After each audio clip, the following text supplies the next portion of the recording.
Mutfakta hayattan merhaba. Bugün de mühür tavasında, fırında, tavuk ızgara tadında, ızgara artı zebzeleri yine fırında olacak arkadaşlar.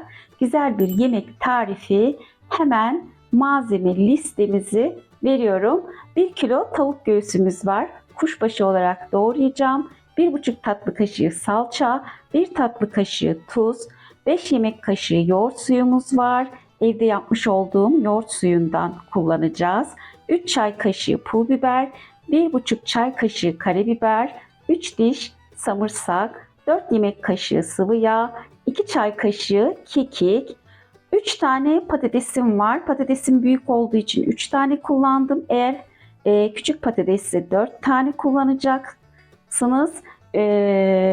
3 tane de kuru soğanım var. Yine soğanlarım iri olduğu için 3 tane kullandım. Küçük soğanlarınız varsa 4 tane kullanabilirsiniz. 2 tane domates, 6 tane köy biberi ve artı sivri biberi olarak kullanıyorum. Yani toplamda 6 tane biberimiz var. 5 diş samırsak, 1 çay bardağına yakın sıvı yağ, 2 çay kaşığı karabiber, 2 çay kaşığı pul biber, 1,5 çay kaşığı tuz, 2 çay kaşığı kırmızı toz biber kullanacağım arkadaşlar ve hemen yapımına başlıyorum. Bir miktar tavuğumuzu kuşbaşı doğradım arkadaşlar. Ön hazırlık olarak ilk önce tavuğumuzu doğruyorum. Şöyle göstereyim. Kuşbaşından biraz iri doğradım. Diğer tavuklarımızı da doğramaya devam ediyorum.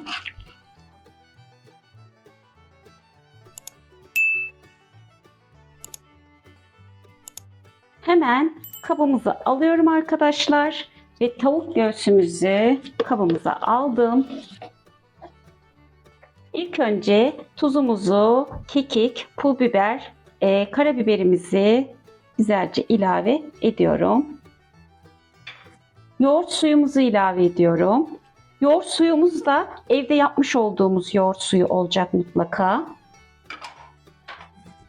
Hemen ardından güzelce mis gibi kokan samırsağımızı da ilave ettim.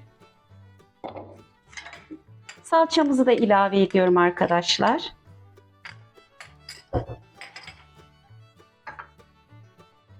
Sıvı yağ ve zeytinyağı karışımı kullandım ben. 5 yemek kaşığı sıvı yağ demiştim.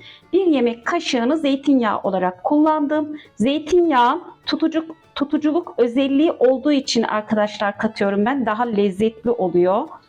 Ondan dolayı isterseniz katın, isterseniz katmayın. Hemen güzelce tüm sosumuzu iyice karıştırarak arkadaşlar tavuğumuza yediriyorum.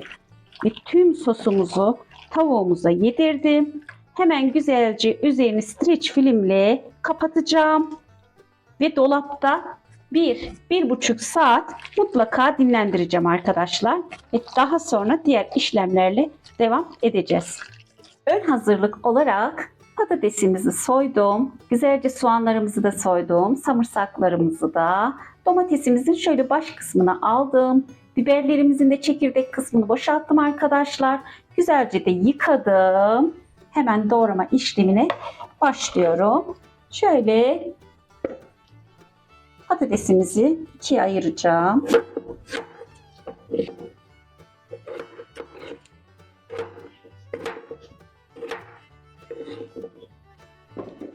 Ve kabımıza alıyorum doğrayıp.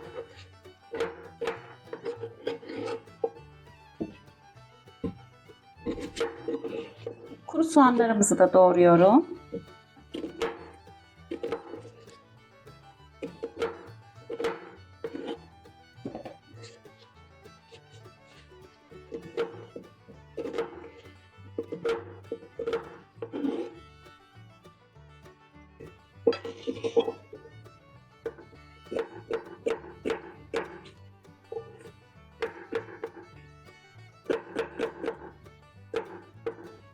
Sarımsaklarımızı da şöyle ince ince kıydım arkadaşlar. Görmüş olduğunuz gibi.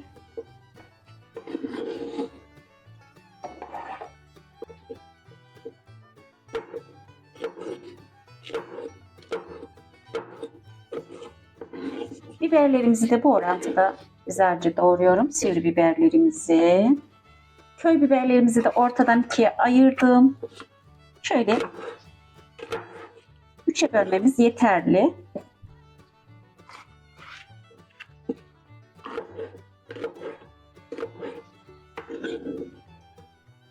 Domateslerimizi de ikiye ayırıyorum. Domateslerimizi de güzelce şöyle 3'e böldükten sonra ve ben tüm malzememizi doğradıktan sonra geliyorum. Evet, tüm malzememizi güzelce doğradık ve hemen şöyle daha rahat karıştırmak için arkadaşlar kaba leğenime alıyorum ve üzerine karabiberimi, pul biberimi, kırmızı toz biberimi ve tuzumuzu ilave ediyorum. Şöyle güzelce iyice harmanlayacağım. Şu büyük gelen patateslerimi de tekrar doğrayacağım. Biraz iri geldi gözüme.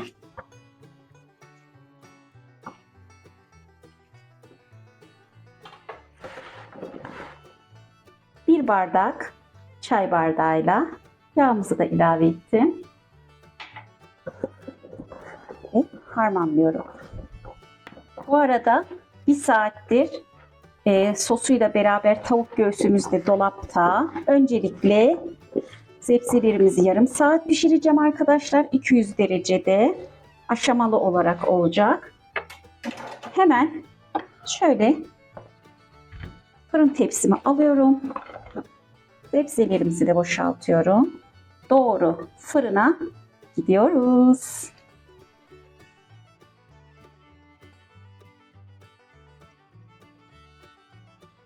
Zepselerimiz fırında pişiyor arkadaşlar. Hemen şöyle güzelce çok hafif zaten tavuğumuzu da yağlamıştık. Hafif yağlıyorum tepsimizi. Yani tepsi niyetine kullanacağız ızgara tavamızı. Ve güzelce bir saat dolapta beklemiş olan tavuğumuzu da aldım. Şöyle tepsimize yayıyorum. Doğru fırına gidiyoruz yine. Evet, fırınımızın kapağını açıyorum arkadaşlar. Sebzelerimizi geriye alacağım. Henüz daha tam pişmedi. Tavuğumuzla beraber pişmiş olacak. Şöyle kenarını alacağım. Ve güzelce pişmesini bekliyorum. Evet, tavuğumuz güzelce sebzelerimizle beraber pişti arkadaşlar. Hemen fırınımızı kapatıyorum. Ve şöyle güzelce alıyorum. Ocağımızın üzerine aldım. Şöyle 1-2 dakika arkadaşlar. Eğer sulu kalsaydı biraz suyunu da çektirecektim. Fakat sulu kalmadı. Bu kadar yeterli. Doğru servis aşamasına geçiyorum. Görmüş olduğunuz gibi fırında güzelce tavuk ızgaramızı ve zepselerimizi pişirdim arkadaşlar. Şöyle size göstereyim patatesini. İçi pişmemiş diye şüphe duymayın. Kesinlikle çok güzel pişti. Kızartma tadında çok da lezzetli. Biberlerimiz, domateslerimiz de öyle. Tavuğumuzu da göstereyim arkadaşlar. Izgara tavuğumuzu. Şöyle kaşıkta güzelce, hatta elime alıp böleceğim arkadaşlar. Görmüş olduğunuz gibi sıcacık, çok da lezzetli bir ızgara oldu. Patatesimiz de öyle. Yine elime aldım. Elimde göstereceğim. Şöyle ikiye böleyim. Patatesimiz de pişti. Zepselerimiz ve fırında ızgara tadında ızgara tavuk göğsümüz pişti. İlk aşamada zepselerimizi yağıyla, baharatlarıyla buluşturup fırında yarım saat pişirdim. Daha sonra mühür tavasında yine fırında zepselerimizi çıkarmadan 25 dakikada tavuk ızgaramızı pişirdim. Buradaki amaç zepselerimiz tavuğa göre daha uzun pişiyor arkadaşlar. Hem tavuk ızgara hem de zepselerimiz bu şekilde orantılı pişmiş. oldu ve tavuk ızgaramızı eğer sulu gelirse bazen oluyor yoğurt suyundan fazla koyduğumuz zaman da olabiliyor arkadaşlar. Tavuğun suyu da kendini bırakmış olabiliyor. Eğer sulu gelirse son aşamasında şöyle suyunu ocakta biraz çektirebilirsiniz. Hem daha lezzetli olur. Bu şekilde de yapabilirsiniz. Gerek de kalmayabilir. Çok da lezzetli. Mutlaka deneyin. Yanında cacık olur, pilav olur, çorba olur. Gönlünüz ne isterse sevdiklerinizle, ailenizle yapıp tüketebilirsiniz.